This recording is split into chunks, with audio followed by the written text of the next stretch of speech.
Welcome to another episode of The Draft Room. I'm Tom. I'm Eli, and today we are having Cheatin' Heart IPA from Yellowhammer Brewing.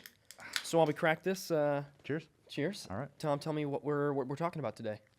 Well, of course, we're going to be talking about creative events happening here in Huntsville in North Alabama. We're going to be talking about some projects our studio's involved in. And why don't you tell us about our next guest that we're really excited about?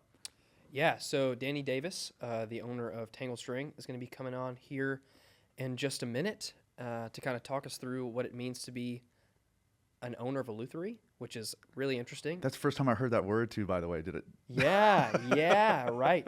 It's a weird word. Yeah. Some people say luthier, Okay. which is, I think it's the same. I think it just depends It's on a what country builder you're of from. guitars? Yep, a builder of guitars, and he also has a venue. But before we get to that, Yes. what's going on at Bold? Yeah, so I want to start showcasing some of the case studies that Bold puts out on a regular basis. So one of them I want to showcase is a company called Hound and Harvest. They're a restaurant here in Huntsville. I haven't been there. It's wonderful. It's a family-style restaurant. They're very dog-friendly, and you can tell with the design styles that we put together, kind of leans into that. We built a whole brand system for them. We did, logo mark. We did their menus. And it's just a beautifully well done brand system from our designers over at the studio. So I'm very proud to be attached to this project. You can see their information at houndandharvest.com. And of course, you can see all of Bold's case studies at theboldagency.co/r-work. So that's what we're up to. What is the Leary Studio doing? So, well, I should just brag on how before I knew you and before I knew Bold, I thought that was an incredible project. Yeah. I took some photos of the menus and Did you really? Yeah, I did. So Ashton, our designer, she actually hand drew a lot of the dogs you see So sick. up on the walls and stuff like that. Yeah, just hand drew them. They're beautiful. Yeah. That's what our studios are working on. Right. What's going on in December? Yeah, so I want to help promote, talking about Danny Davis. They have a wonderful venue over at Tangled String Studios. You can see the show dates and get tickets on tangledstringstudios.com/upcoming-shows. But if you haven't been to a show over at Tangled String, it's an experience. It's very intimate, small. Yeah. The max capacity there is like 120 people, so it's going to be a small venue. But it's just wonderfully done. The sound is done well. The aesthetic there is beautiful. And it's Danny Davis and his wife are just wonderful people. So I want to help support that as much as I can. So please go check them out. Go see a show there. It's worth the experience. So, yeah. Yeah, it absolutely is. And just like every episode, this particular segment is brought to you by the American Advertising Federation. I'm part of that group as their student outreach chair. If you are a designer, photographer, videographer, anybody that's in the communications or design industry, you need to know about this organization. Put on great events that keep everybody in the know in the industry. Also, we do the Addies every year, which are very exciting, giving awards out to designers and their projects. So just want to give a big shout out to that organization. Yeah, and if you like what you're seeing and hearing, our other sponsor is Bard and Glass. They are a videography and photography company here in town that supports the effort of the Draft Room. Yes. So with all that being said, let's welcome our guest onto the show. Let's go.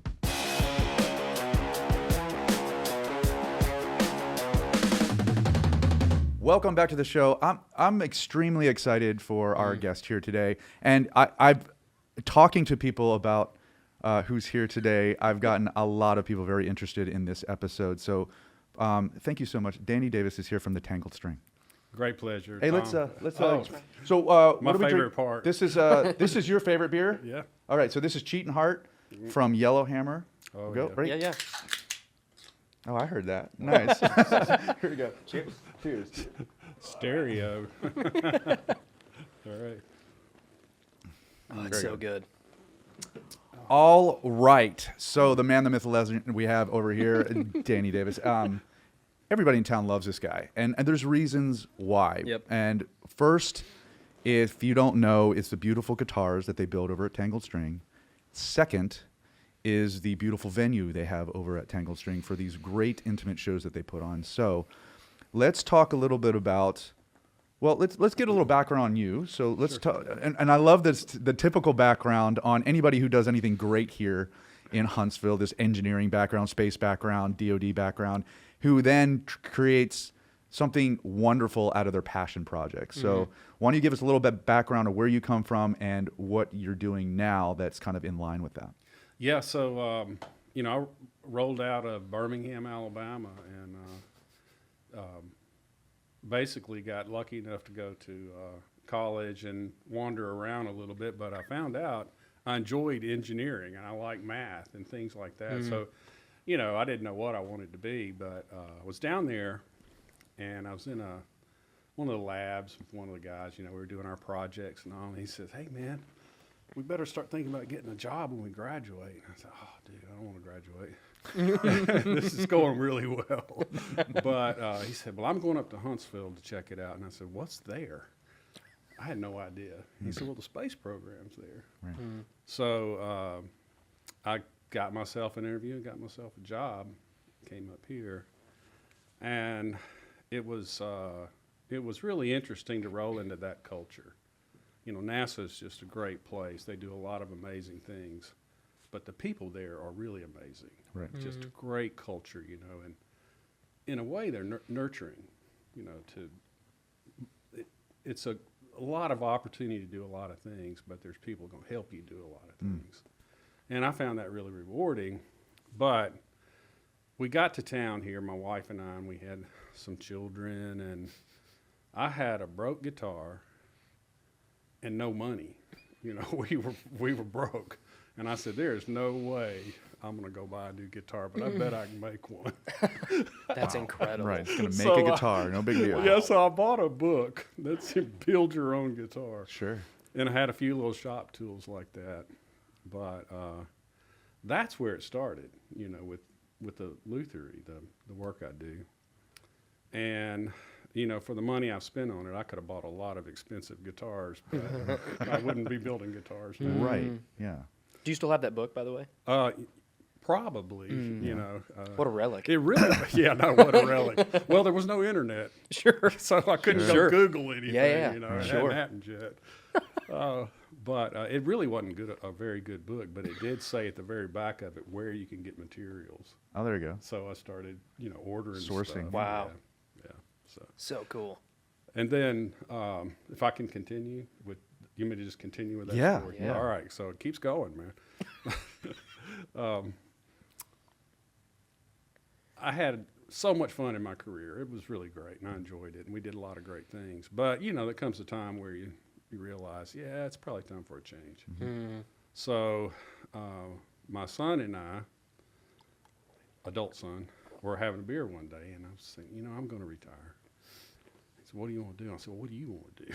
So he wanted a recording studio because his band was really great, and they were interested in that kind of thing. And they were recording in their house, which was a mess.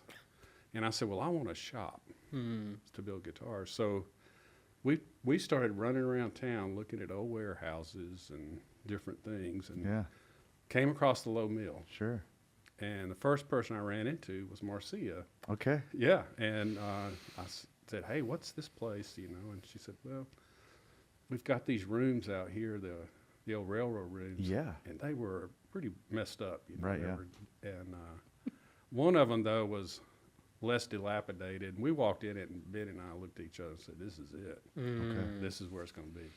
And that's where you are now. Yes, where we are now. Okay. We haven't. That was 2012. Wow. Okay. Oh, wow. And I gave us a year and a half maybe before we either got evicted or ran out of money. but we kept with our motto, which is "run until apprehended." That's Sure. know. Yeah. It's amazing. keep going. Yeah. Drive it like it's stolen is somewhere in there too, I guess. Yeah. If you're not caught, you're okay.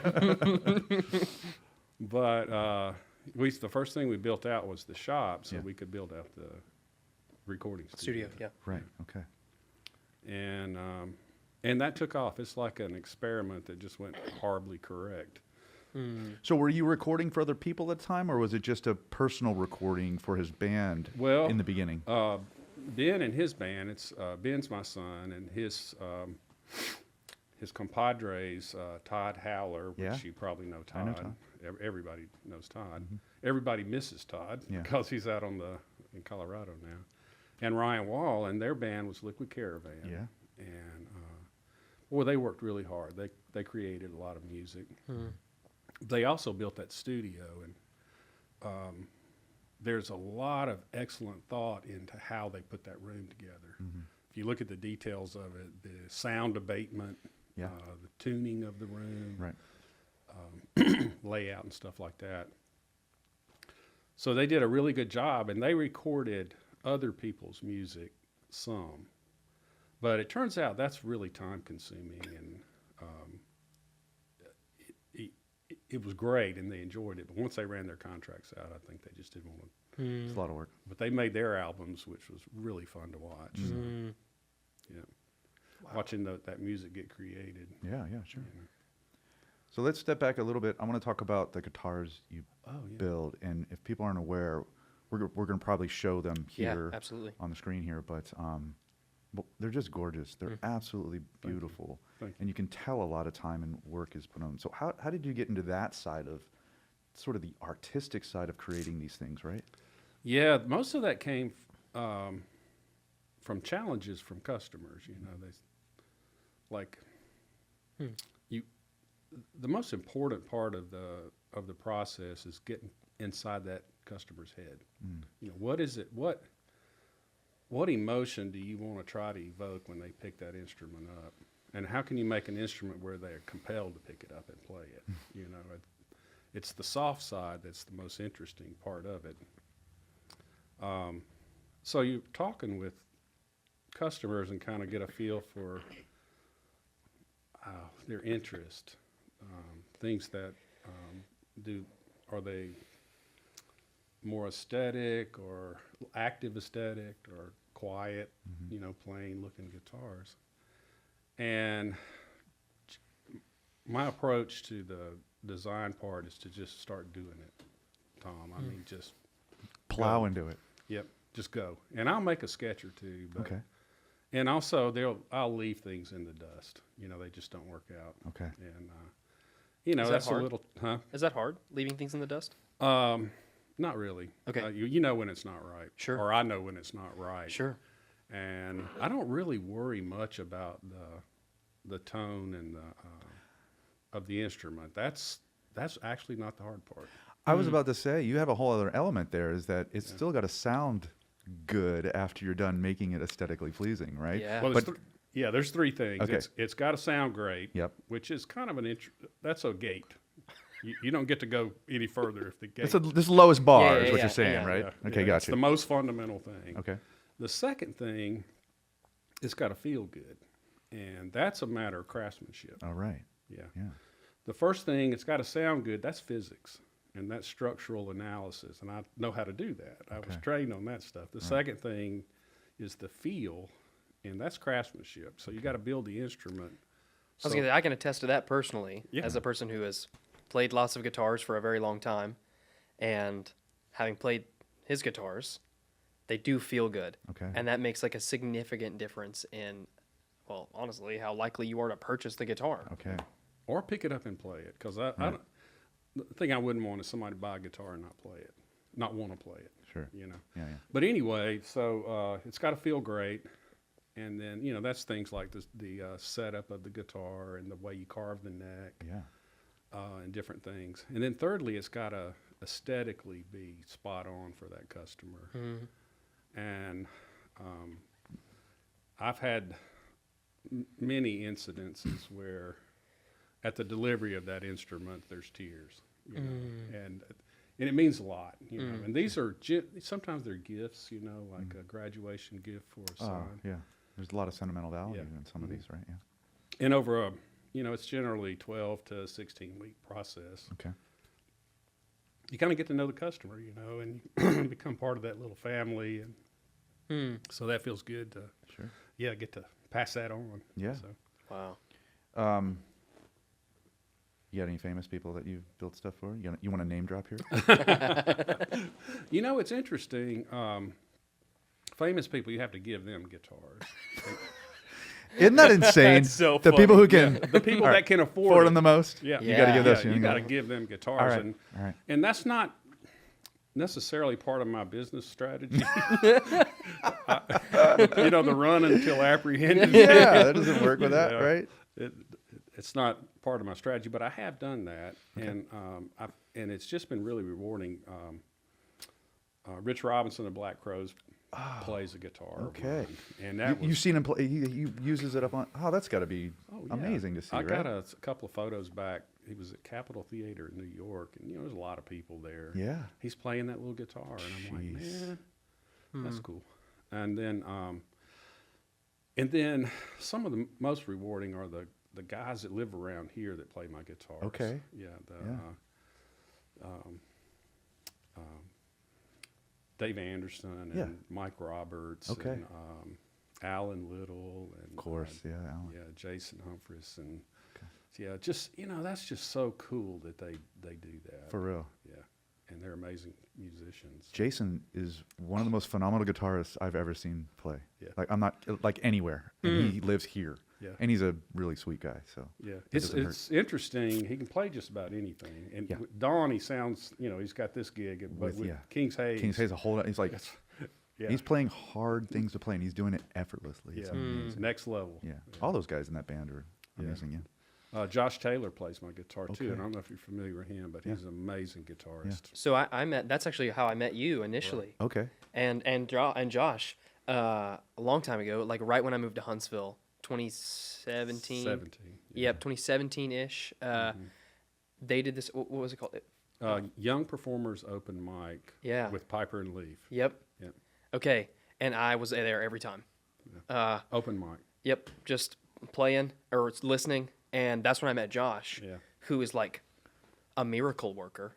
Yeah. I mean, that guy's an absolute monster. He's like a fingerstyle player, and I would say probably I've never heard anyone play more proficiently that style of music on a. I mean, it's so crazy that guy's just here, Yeah. killing the game, playing your guitars. Yeah. I mean, it's pretty wild. Well, that feels good. Yeah. For somebody that good to be playing that guitar. Yeah. So, That's amazing. Yeah. get that out there. The open mics were great too. Those were so much fun. But Yeah, that's like, I think it made, I guess not to be too sentimental, but like that experience moving to Huntsville. Huntsville's not home for me, yeah. right? I'm from the Shoals area. Okay. So I grew up around music. I grew up busking on the street, in a sense, like there's the community's just like built around that, right? In the Shoals, Florence area. And I think to come here, to meet you and to find that thing that was happening on a recurring basis and like be able to connect to the community, it made a huge difference in me like getting integrated into the city. Yeah. That was a strong group too. It was. I came in with you guys. If you look how that rolled out. Yeah. I mean, all those youngins have grown up and they're playing music everywhere. Yes, the people that I was with every month, like some of those guys are professional musicians now, a lot of them. Pretty cool. All right, so we're talking a little bit then about some live stuff. So let's get into the venue side of Tangled String, right? Yeah. So I can attest, like, I think some of my favorite shows have been at your studio. They're so intimate. They're small. I've seen some of my favorite musicians play there. You were saying the capacity is only, now it's 120 some people, but used to be smaller. I remember the first couple shows I went to there. Yeah, we had it at They were smaller. 70 when we first rolled out. We got to 100. And then when my wife got involved, it really exploded. She had the business sense and the kind of the really right brain, left brain thing. She could manage it, but she also had an artistic or the aesthetic of the room belonged to her. Which is gorgeous. So the backdrop, if you've seen it, right? It's got these wood sort of floating, almost like driftwood, It's barnwood. Barnwood. Yeah. And There you it go. just and the lights hit off it. It's amazing. Yeah. The sound there, like you were saying, I think it's just stolen from the the recording studio side of it. Is the best sounding venue probably here in town. I'd say that by far. So what got you thinking? Let's go ahead and have live shows here. Total accident. Yeah, I was gonna say, was it an accident? Yeah, I feel like Right. We weren't apprehended, so we said, "Listen." Well, the guys, they did a lot of recording in there, and Todd was in the live music business. Todd had been the road manager, excuse me, for Jason Isbell, Yeah, no big deal. Right. and which was, significant learning for him. I'd imagine. Well, he met a lot of people, and one of them was Amanda Shires. Okay, yeah. And then Will Johnson, excuse me, with Centromatic, was coming through town, and he was kind of looking for a house show. And Todd said, well, let's do it here in the studio. Oh, nice. And there was no stage. We put him right in front of the mixing board because that's where it lived, and it was a total upside-down show. But it was really fun, and we were like, man, we're doing this again. And so we messed around. We learned how to sell a ticket, which was great. We learned that if you sell a ticket, you have to have a seat. That was Crazy. Yeah, it's like, who are these people? But then Susan gets involved, and she comes down, and she kind of turns it into a legitimate For real, yeah. business, where customers are. The idea was, after we watched it happen a few times, we said, man, let's make this an immersive experience where the customer comes in and they are just totally compelled to let go of everything else. Yeah. You're in that room, and that's all you are, and that artist is There. the total focus. And we had to train an audience to not talk, which Susan was good at. She'd Yeah. tell me, hey, hush. I like it. I remember those moments, like even at those open mics. Yeah. Like there was this kind of quieting of the room. Yeah. Well, that was the value proposition is, you're here for that artist. And what that turned around was, as soon as, Todd would call, Todd and Susan would go book bigger artists. Amanda came in, Amanda Shires, and then started being able to host like Patterson Hoods Yeah. and things like that. Yeah. But they would call back because the reputation had got out with Yeah. the promoters. And it turns out artists like a room where people are listening to them. Yeah. It was really enjoyable for them. Yeah, so I interviewed Patterson Hood, I don't know, a good bit after that show. Yeah. And he named you specifically. Oh, Yeah, that's you cool. should check it out. I'm fanboy. Yeah, he names you. I think he names your wife, and he named Tangled String as being one of his favorite shows that he played. So Wow. that says a lot, right? And so it was one of my favorite shows I've ever been to, besides the Cooley one, which the Cooley one probably is my second favorite. But just like you said, especially for artists who are storytellers, who like that space between songs to give you a little preface on where they wrote this song or what it means to them. And if anybody's a fan of an artist and gets to have that sort of insight that they never had before from reading liner notes or from going to shows that you don't normally get, that's such an experience. And that's what to me, Tangled String offers that no other venue offers here in town. Yeah, that's the objective. Yeah. And so we look at it. First of all, I keep having a little list of things, but you got to focus your energies on the things that are really important. And the first thing there is that room's got to be right. The sound system's got to be right, and the artist has got to be comfortable. They are on that stage because they're awesome. Yeah. They wouldn't be on that stage if they weren't awesome. Right. But getting the sound and the room right, where somebody comes in and they're just totally captivated, and they don't have a choice, man. You're just engaged in that music, and it makes magic happen because the artists are. I'm in awe of these people that can do that, can get up on that stage and do what they do. Sure.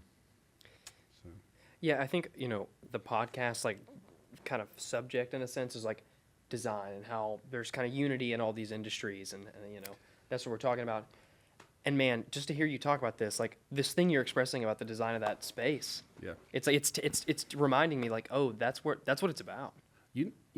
and I agree, because sometimes you see an aesthetic or you feel a product, an aesthetic, and you look at it and you say, man, this is well designed. It hits. It feels good.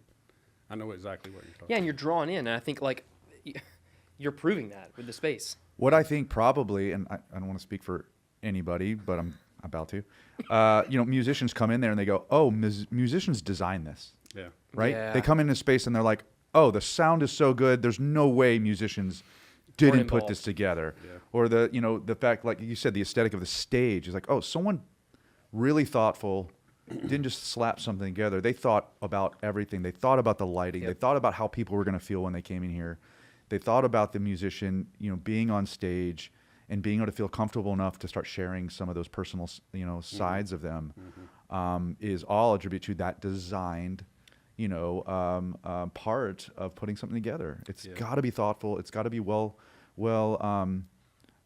just researched and then executed. It's not easy to, you can have all the well intentions. You got to be able to execute it too. And so not only your guitars do that, but the venue side of it, I think, does that really well too. Yeah. Yeah, and that's the soft side again. That's the mindset Yep. of myself and the people that work with me. When that customer walks in the door, I really want to be the right guy. Sure. I want to be the right person for those people, and which I enjoy that. But you really have to be intentional, to consider that somebody's walking into place maybe for the first time and things like that. So Yeah, and it's all the intangible things, right? yeah, Yeah.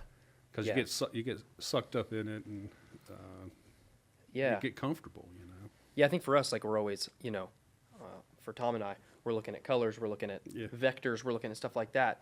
And what all those things collectively do is they create like an environmental experience Yeah. that our clients like feel and they feel connected to, and it creates this brand identity, right?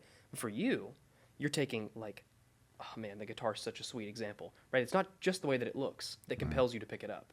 It's the way that it feels that compels you to pick it up, right? In your venue, it's not just the way that it looks, it's the way that it sounds, it's the warmth of the space, right? So sweet. Yeah. Yeah. You have a hard job. Yeah. But you're doing it well is the key point there. And we made this kind of this comment before.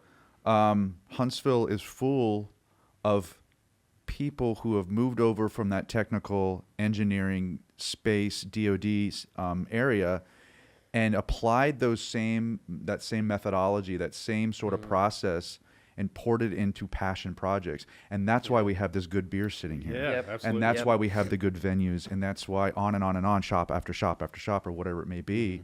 That's why this place is unique.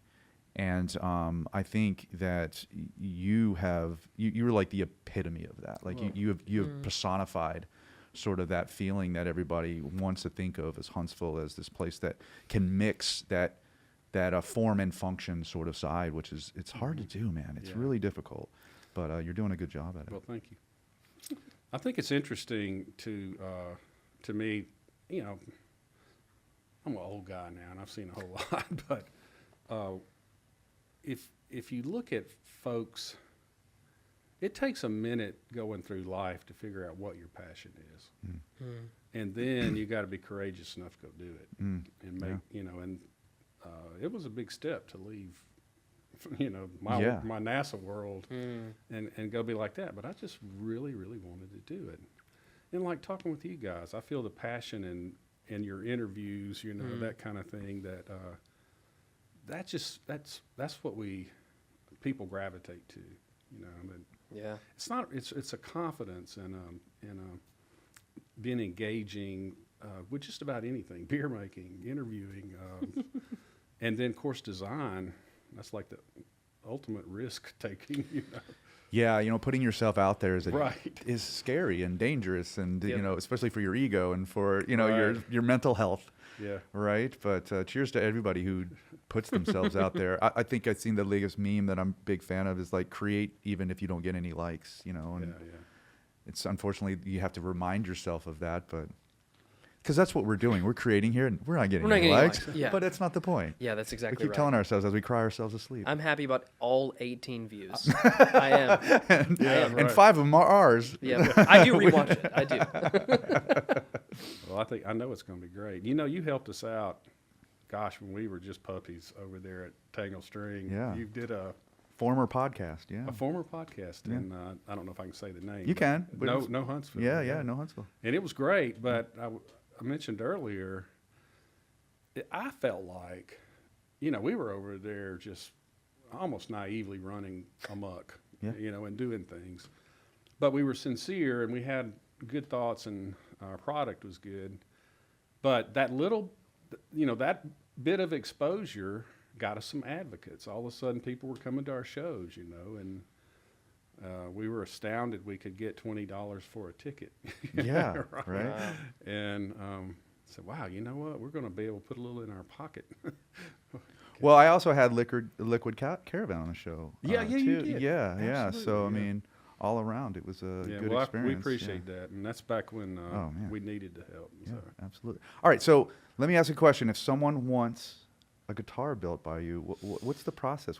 How do I start? Where do I go to get Danny to build me something beautiful? Well, I have a website, Danny Davis Guitars, and there's a buyer's guide in there. Okay. And it's basically a list of possibilities, All right. but by no means the end product. Limited. Yeah. Yeah, okay. So, and some of it addresses design things. Sure. You know, like how big little colors and things like that. But which is an interesting process of putting all that together. Mhm. But then the next step is we'll start talking about it and say, well, where are you from?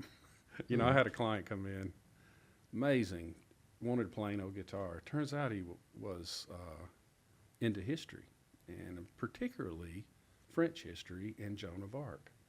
So we took way more than the normal time to build a guitar, but put Joan of Arc inlays in his guitar, like the sword in her crown. You're and kidding me. Yeah, Wow. battle flag and Jesus Maria, you know, written across the headstock.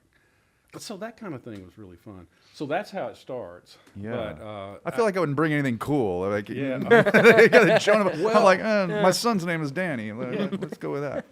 no, that happens a lot though. You'd Yeah. be surprised that if you Just personal. if you start thinking about it, and all of a sudden, well, we could do this, and I might spitball an idea here or there. Okay. Which work. So, but then we'll get a deposit and a date. And the best thing is to come into Tangled String That's the and most talk to you. fun Yeah. thing. Yeah. And bring a beer, bring Yeah, a cheating right. heart in, right, to get Yeah. to. 6 of these. You have my heart. All right, and then on the venue side, I want to help promote that. So you got a couple events coming up in December. We'll talk about those. But do you think that you'll continue on into next year and putting more shows out there Yeah. and getting more acts and come over there, right? So It's too awesome not to. right, yeah, Yeah. I agree. Yeah, Because you took a break for a bit. Well, right? COVID was a Yeah. real disappointment, you Sure. know. And of course, our team went away, and so and I flipped almost that whole space into a guitar shop and hired up. Right. You know, I had some amazing people that were building guitars with me, but that kind of timed out. You know, they had better jobs elsewhere. So, but and I was, you know, really my heart wasn't in being a guitar factory. But so I pushed everything back out and made enough room. We're at 120 seats now. Okay. In our peak, we were 145. Oh, I see. Okay. Yeah. So, but anyway, we're kind of back there, and I'm calling promoters now, and it's interesting. They're like, I thought you guys were gone. Right. They remembered us, you know. It's like, Yeah, for sure. That's cool. Yeah. For sure. So anyway, I'm trying to really book some excellent artists, and you know, as best I don't want to say best. All of them are great, but some of them are more expensive than others. Yeah, but well worth The it. ones with Grammys. Yeah, Yeah, yeah. for real. That'll do it. Yeah. Yeah, every time. Yeah. So again, if you haven't been over to the space over at Tangled String Studios at Low Mill, go in there and check it out. It's amazing. But most importantly, try to catch a show over there. The website is tangledstringsstudios.com, and then if you go / upcoming -shows, that's where the shows are. Yeah. You can see them updated into the new year. And gosh, if you haven't seen the show there, you live in Huntsville, you live in anywhere, Tennessee Valley, North yeah. Alabama, you need to come out to one of these shows. They're amazing. Danny, thank you so much for coming out. I really enjoyed our talk. I just love the guitars over there. I love the venue, and you're just kind of a cool dude too to know. Thanks, So brother. thank you so much for coming on. Yeah, such My a pleasure, joy. man. All I right. appreciate you, Tom. All right, buddy. Eli, good to see you. Such a blast. Good to see you. Cheers. Yeah, yeah. Cheers. Oh, yeah, absolutely.